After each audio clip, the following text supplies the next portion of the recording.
today, what I'd like to do is take a look at something called your emotional intelligence and living in the flow, living with each and every moment being new, each and every moment not fighting something that you think should or shouldn't be. Welcome to Success Through Meditation. I'm Shakti, coming to you from a lineage of enlightenment to help you to see, honor, and love the light within yourself so that you can see, honor, and love the light within others.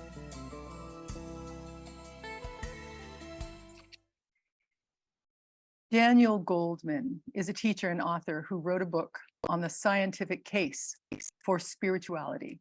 He says, how well you do in school, on tests, etc., does not predict how well you will do in life.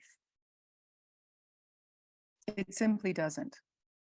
It's about how you manage, how you handle your relationships, your emotions. And, in an interview, I remember Oprah saying that, the people that she interviewed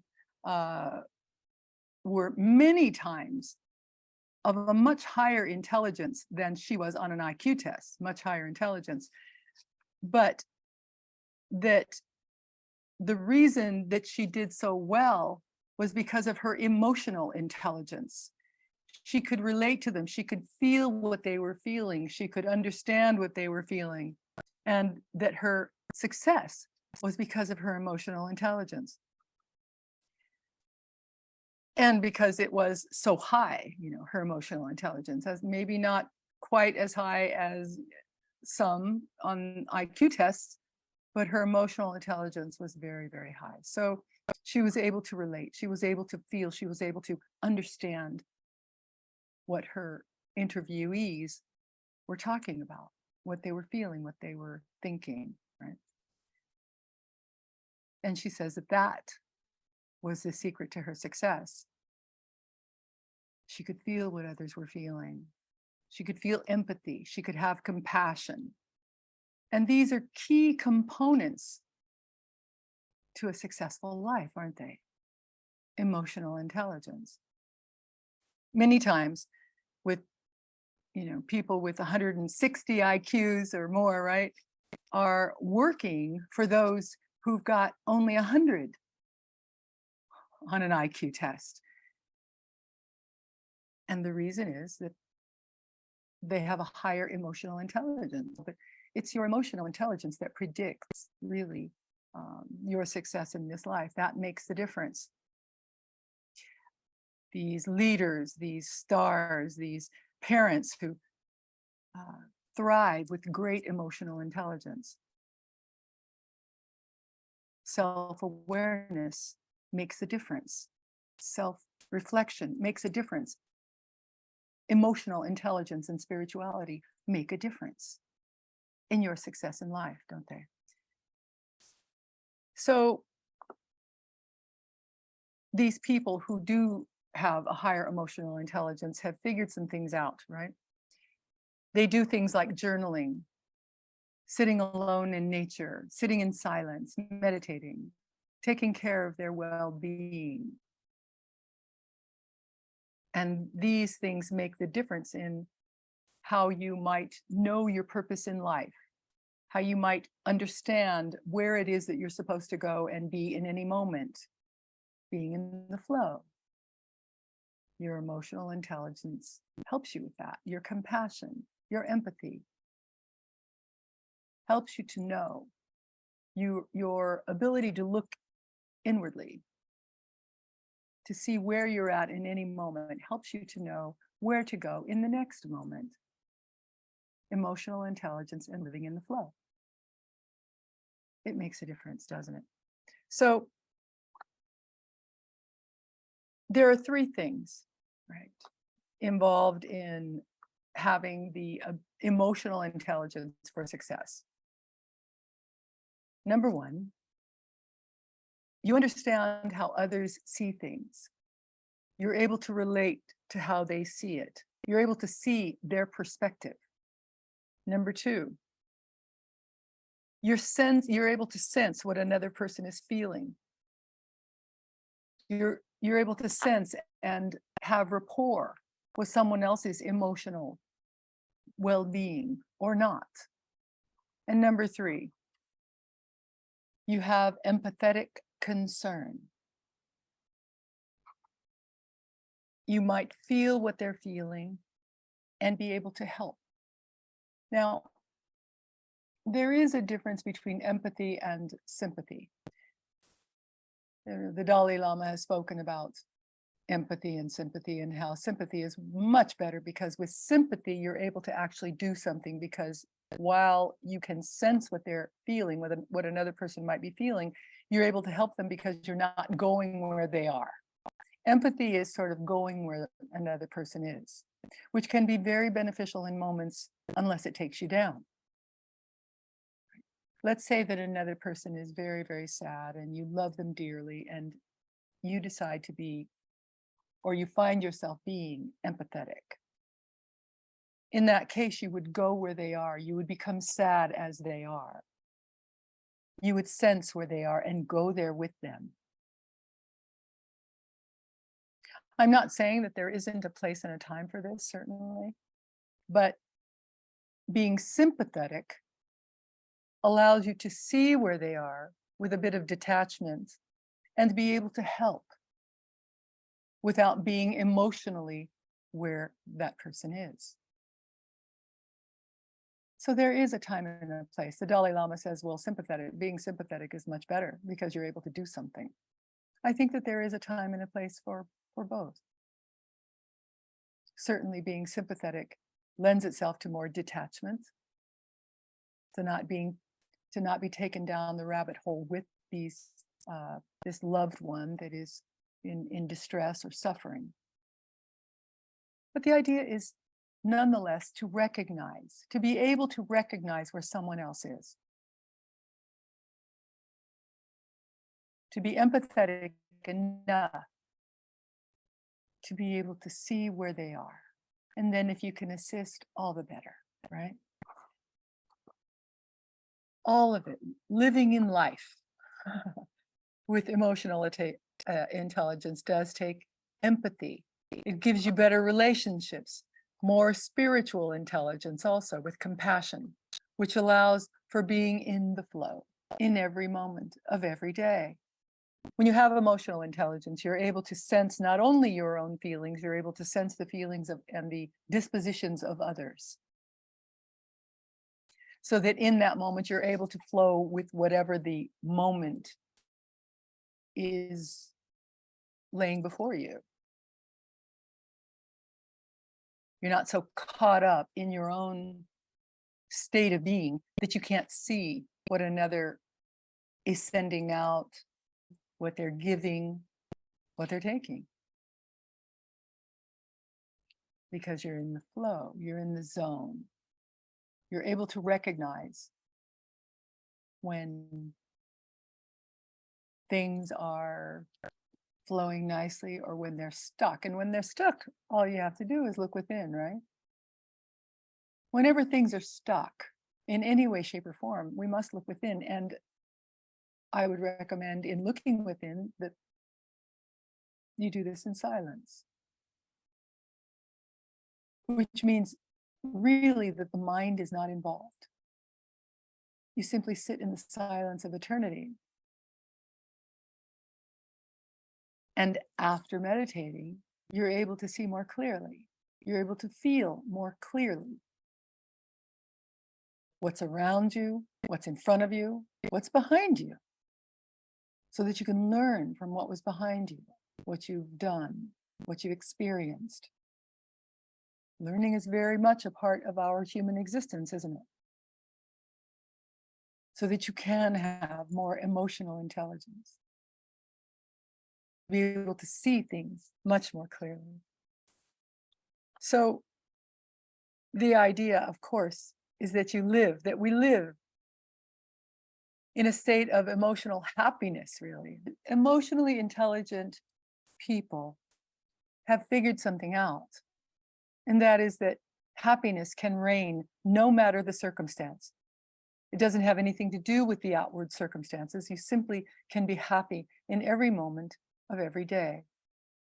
Yes, of course, if you lose a loved one, if someone dies, is sick, whatever it is, of course there is sadness. That's only natural. But still, your happiness remains. This is, in my opinion, another level of emotional intelligence, where happiness is at the helm and that you are in the flow. That's the idea.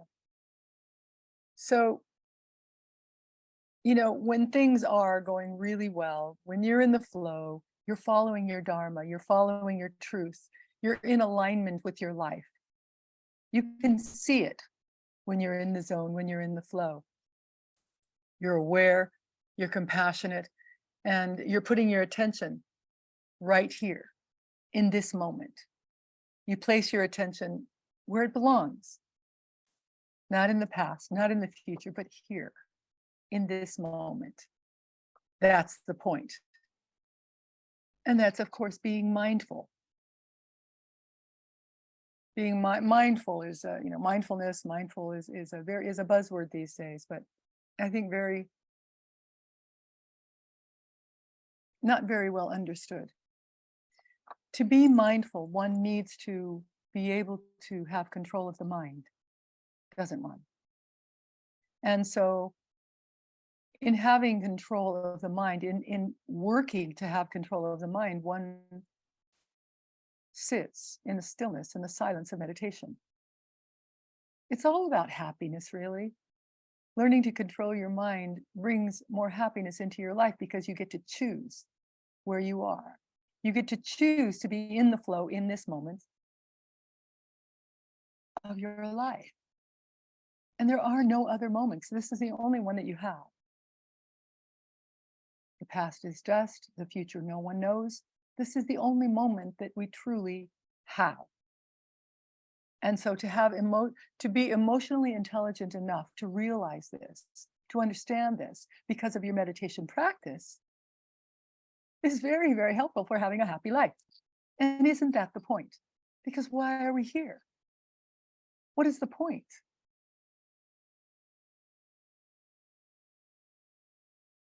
Of you who have been with me for years understand and know that the answer to why are we here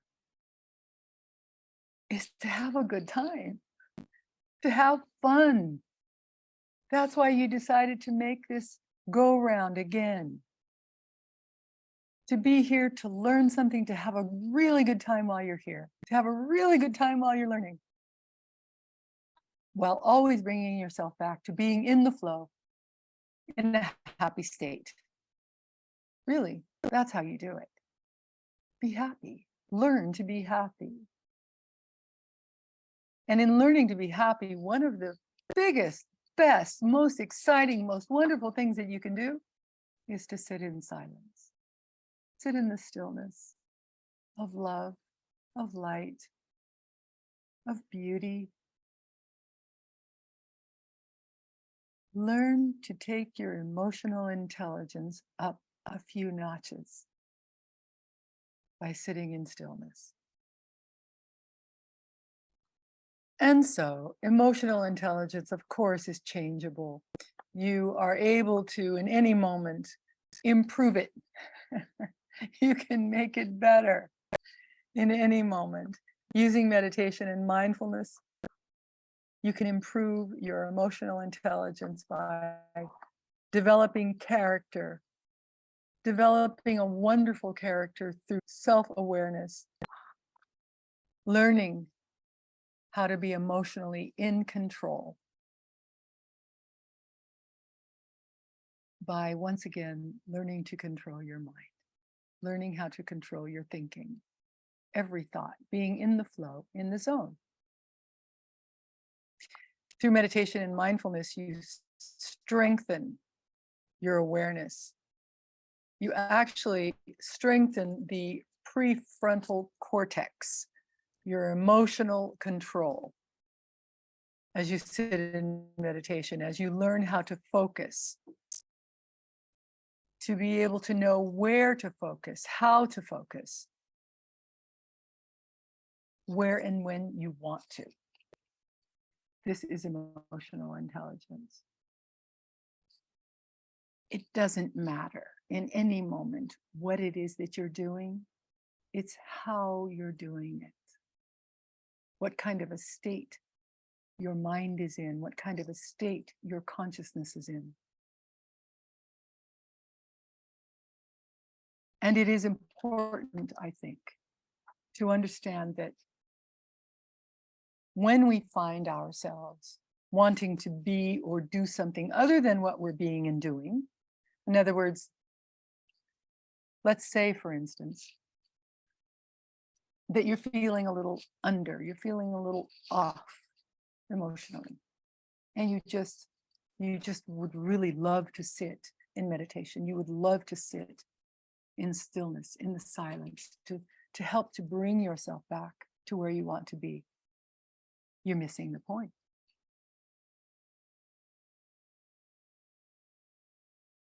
The truth is that you are meditation. You are the light. You are that. You are awareness. You are happiness incarnate. The mind only makes you think that it is not so, that you are not meditating, but you are that. You are meditation. And so to, in that moment, realize that truly you are meditation. You are light. And all you have to do is plug that back in. Connect once again to the light that you hold within, sort of like, in Avatar, the movie, the way that the beings would connect with their flying friends, right? They would take their hair and just hook it in to the other being so that the other being knew exactly what it was that they wanted to do. All you need to do, because your inner light knows exactly what it is that you're supposed to do, where you're supposed to go. All you have to do is connect. Maintain the connection. Whenever there is some wonkiness going on within your being, there has simply been a detachment of your emotional intelligence that would realize that you are that, you are light, and all you need to do is reattach, connect, reconnect yourself, because there has been a disconnection in these moments of sorrow, in these moments when the world seems a little off. Simply connect to the light within, to be able to live in the flow, to be able to live in the zone, to be able to have the emotional intelligence that we all aspire to. And isn't it the coolest thing to know that in any moment you can improve it? In any moment you can choose to improve on your emotional intelligence. It's a beautiful thing. Life is beautiful. But to recognize it, we need to be aware.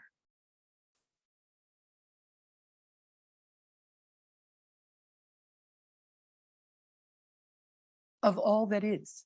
And to be aware of all that is, we simply connect with the light that we hold within. It's pretty simple, really. Takes a little work, takes a little doing. Yes, because truly, as you are meditation itself, yes, there is still a bit of a catch-22, if you will, in that you must actually do something, sit back straight, as we're going to do today. Back straight, focusing on something of beauty, a chakra, a mantra, a flower, a candle flame. It's a good idea to sit once or twice a day in meditation so that you can then connect and realize that you are that, you are meditation itself. You are light itself. Only thinking, only the mind has caused the separation. The hmm, it's not really even a separation, is it? It's only the thinking that it is a separation. You've forgotten. That's all. When you landed here, there were things to learn. When you landed on the planet, there were things to learn.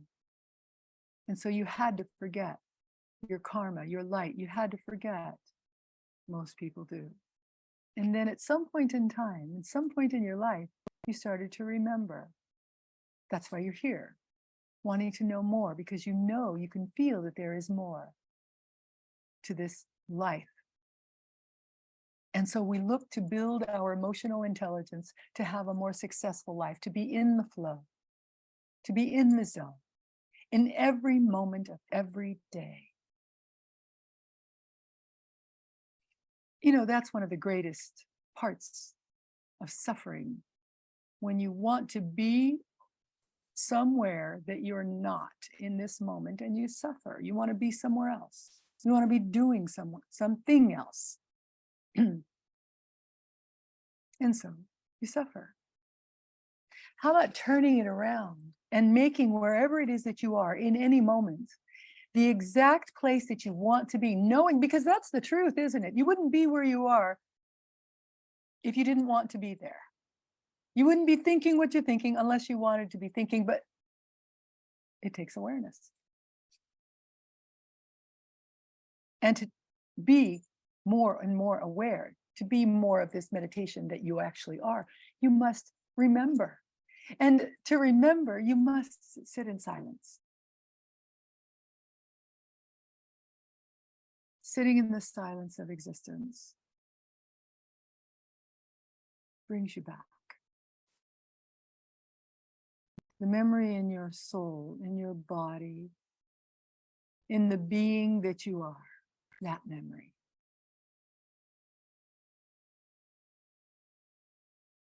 You know, our bodies, as you've heard me say many times, our bodies know so much. You know, don't they tell us when we shouldn't be going down a dark alley? Or, you know, the body tells you, you can feel it, can't you, within? The body has its own emotional intelligence, which is, in my opinion, far more intelligent many times than what the mind holds. The mind needs to come back to remembering the truth in who you are, so that your emotional intelligence can improve. And then the clarity with which you move forward in life also improves, as you stay in the flow in every moment of every day. It's a cool way to live. It's the most fun, to be sure. And so we sit in silence. For those of you who may be new to the practice of meditation, every day when we wake up, we sit for 15 minutes. First, take a shower, or at the very least, wash your hands and face to rinse off the energies of the sleeping world that you were just in. We sit, backs are straight. We sit in an area that is uncluttered. You may have a small table with a candle flame, a flower. You may be looking out onto the horizon on the beauty of this planet. You may be looking at a yantra, which will be on the screen here in just a bit when we meditate also.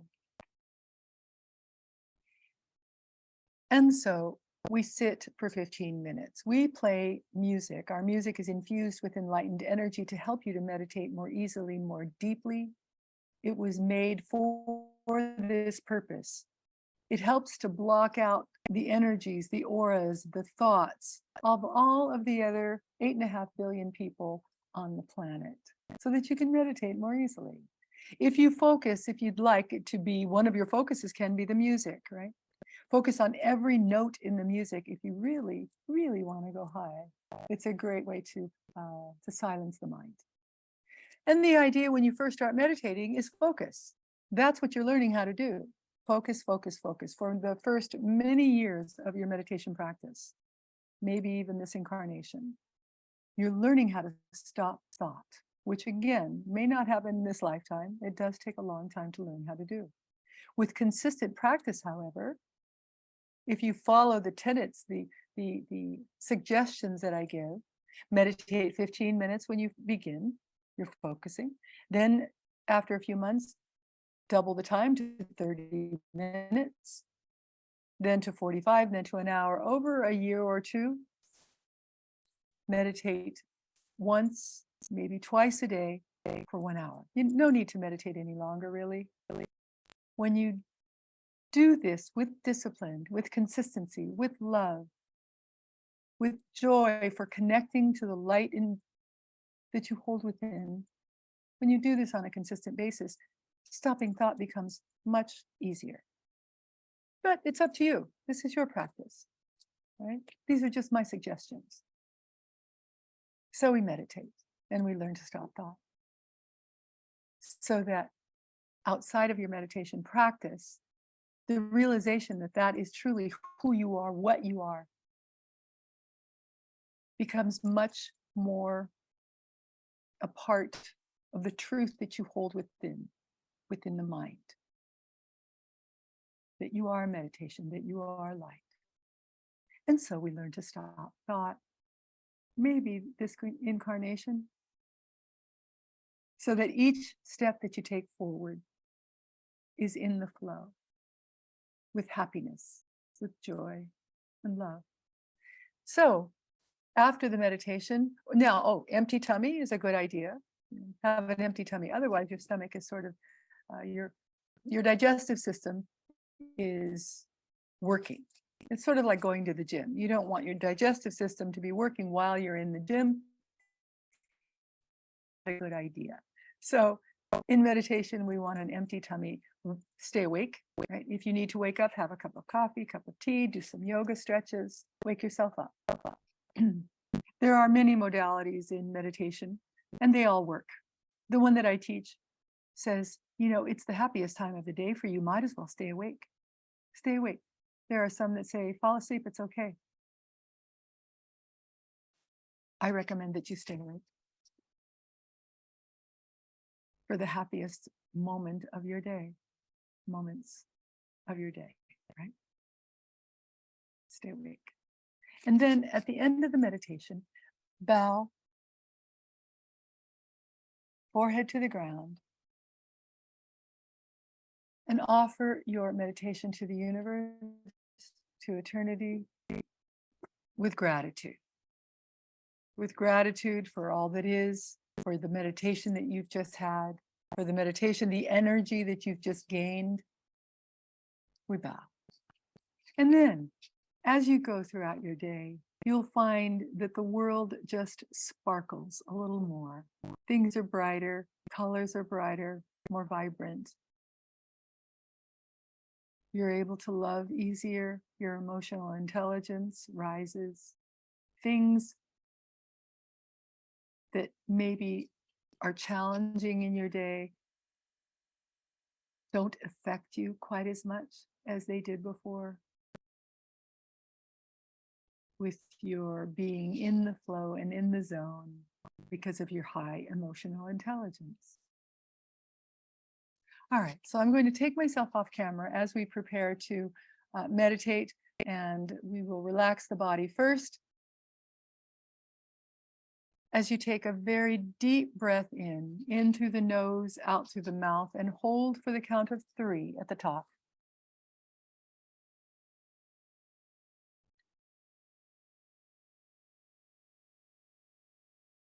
Focus all of your attention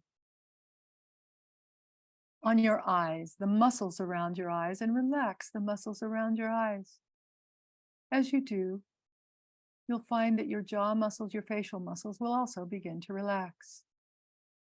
Relax, relax, relax.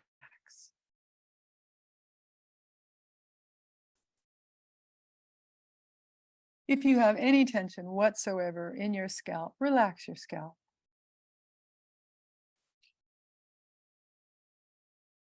Relax your neck. Relax your throat.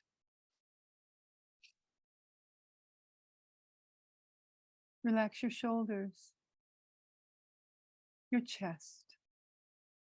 Relax your upper arms, your lower arms. Relax your hands and your fingers.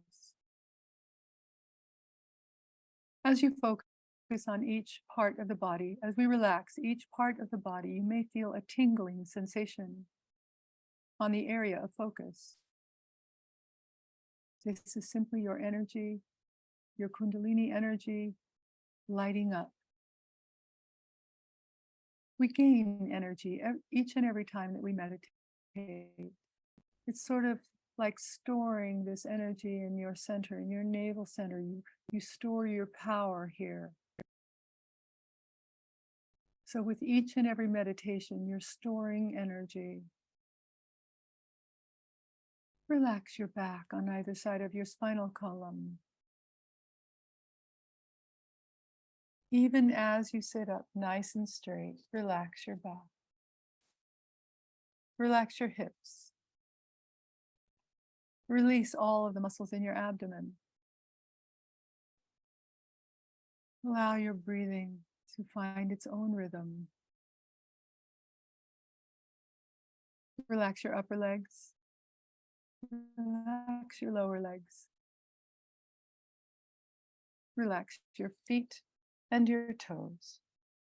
Relax, relax, relax.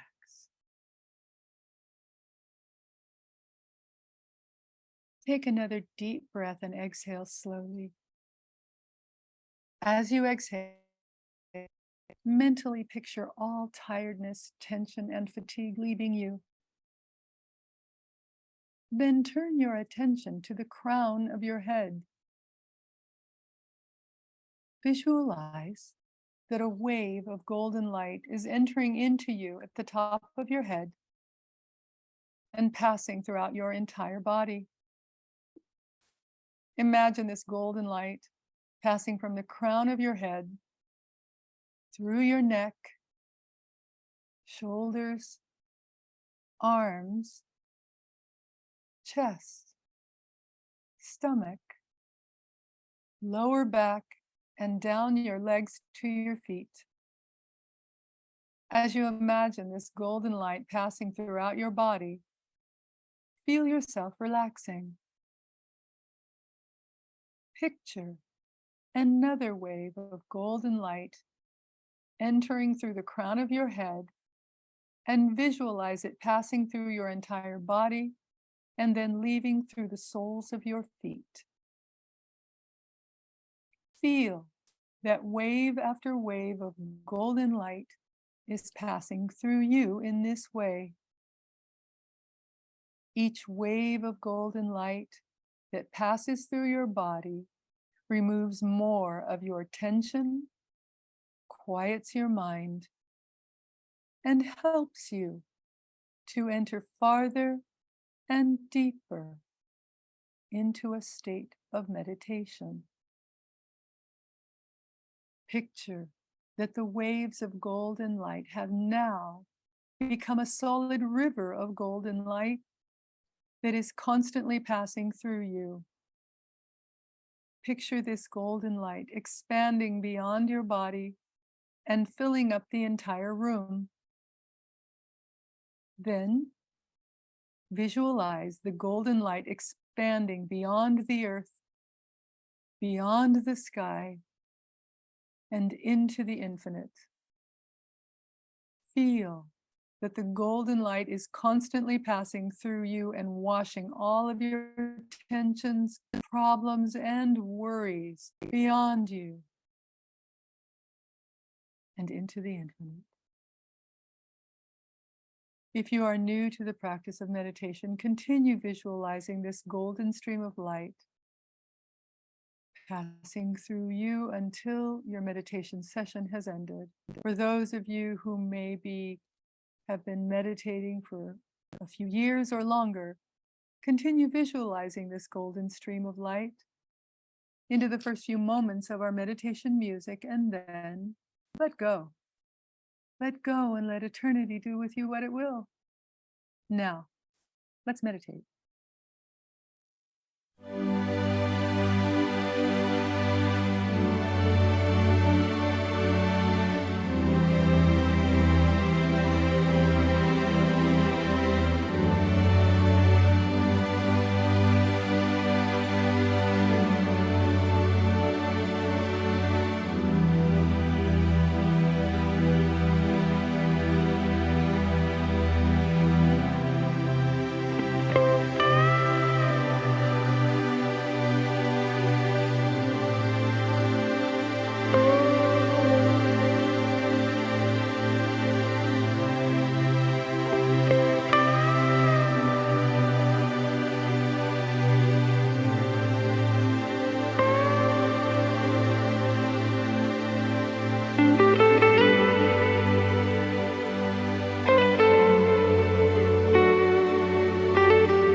Trust yourself.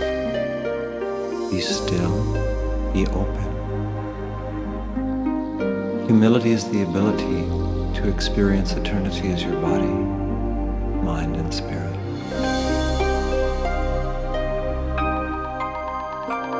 To be the light is not an easy thing. To give up individuality.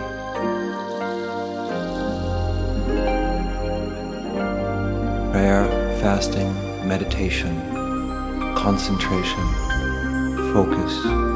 These are the outer forms and expressions of enlightenment.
Namaste. Thanks so much for being here today and for meditating with us, learning how to be in the flow, how to live life in the flow. It's a beautiful thing, a most happy thing. 10 things to do. Well, there's one before the 10 things, and that's love yourself. Learn to love yourselves. That is the primary thing that you must do in realizing the beauty, the light, the meditation that you are. Love yourselves.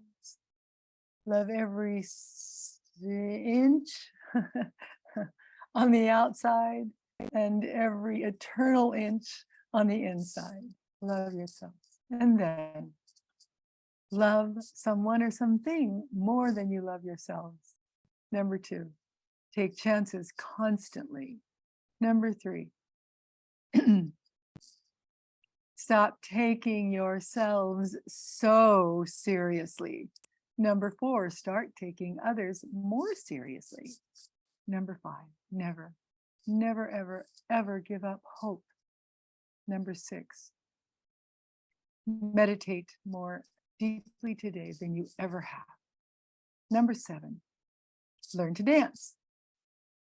Number 8, feel the pain of the world and be happy anyway. Number 9, let go and let eternity do with you what it will. Number 10, look beyond all of this and know the truth. I'll look forward to seeing you in just a few moments. If not, I'll see you next week. Thank you so much for being here to make your world, my world, our world, a more happy, high, emotionally intelligent place. Thank you for being here. Namaste. The light in me sees, honors, and so loves the light in you. I'll see you soon. Thanks.